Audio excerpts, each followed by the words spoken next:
التوم غفلنا السنة دي وبصوا لعبنا على الشناكل. نفاجأ اليوم ان سعر التوم بقى ب30 جنيه.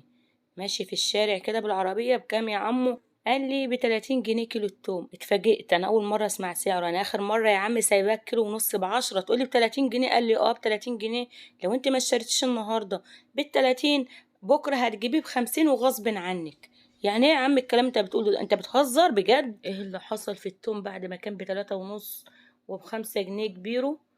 أصبح التوم حاليا ب30 جنيه. تعالوا نشوف الأسعار متواجدة معانا النهاردة في سوق الست خضراء عندنا في حلوان.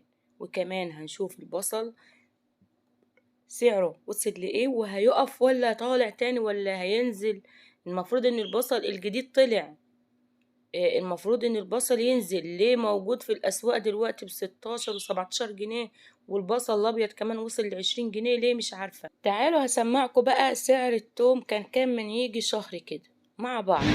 ايه يعني عامل كام؟ انا انزل ب2 جنيه والناس تيجي تقول لك فين ابو 2 جنيه؟ في ب2 جنيه، في ب5 يجيب 6 جنيه. يعني ايه يعني؟ دوت على التوم ده ب3.5. يعني ده ب3.5؟ يعني الكيلو هنا ب3.5. البصل الابيض عروسة كانت بتتكلم. يعني احنا الفرق اللي احنا ما بيننا وما بين الفيديو بتاع دلوقتي والفيديو اللي احنا كنا عاملينه قبل رمضان، قولوا شهر و10 ايام يا جماعة. في ايه الشهر و10 ايام يعملوا كده في التوم؟ اول مرة التوم هو يبقى اخضر كده وقت تخزينه كان بيبقى كيلو ونص ب10. كان اخره الاتنين ب25 جنيه.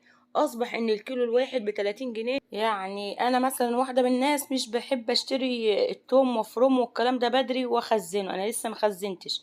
معروف ان الناس بتخزن بعد شم النسيم. طب ايه العمل؟ طبعا بعد ما فكرت قلت اروح اشتري من سوق ست خضرة عندنا في حلوان.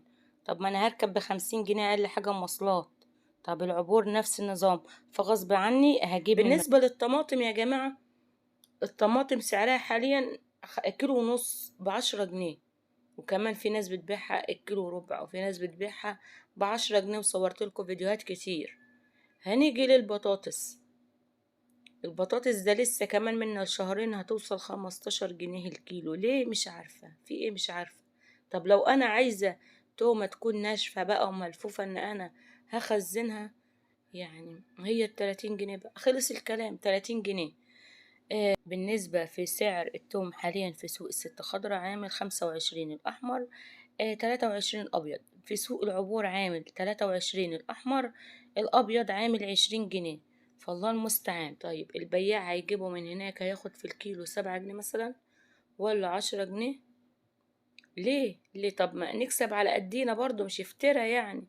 هو محدش بيشتري بالكيلو. احنا عارفين ان ده موسم والناس بتشتري كميات، يعني كده كده هترزق. مفيش حد يقولك والنبي اديني نص كيلو توم. مفيش حد والنبي يقولك اديني ربع كيلو.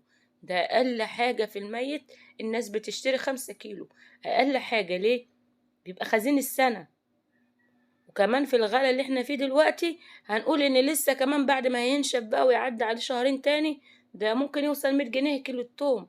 طيب ليه؟ طيب بالنسبة بقى للبصل هنا، البصل الاحمر زي ما انتم شايفين هو لسه طالع اهو اخضر. يعني هم قابينه كده يعني باين ان هو اخضر يعني من الاخر. ليه يتباع ب15 جنيه؟ اتقوا ربنا في الناس، اتقوا ربنا في الناس. طبعا التومة الناشفة دي جديد ده. يعني غالي. ده دوت ب30 جنيه كده تاخد الرابطة ما شاء الله.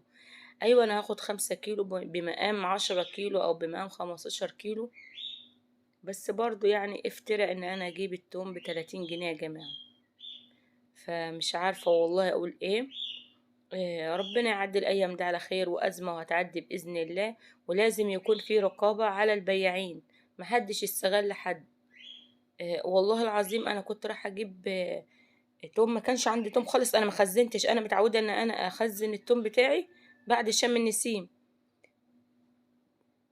رايحه بجيب يعني قلت هجيب طب نص كيلو اما لقيته ب30 جنيه. يعني انا مش هجيب ب30 جنيه. التوم ما عجبنيش قلت طب انا عايزه نص كيلو.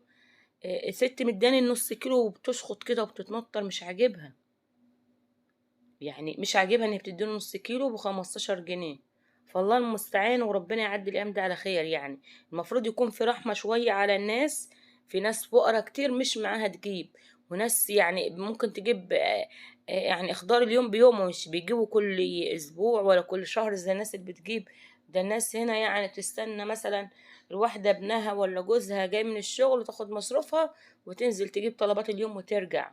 احنا عايشين هنا بالمعنى الأصح قوت يوم بيومه، ما عنديش حاجة اشيلها لبكرة.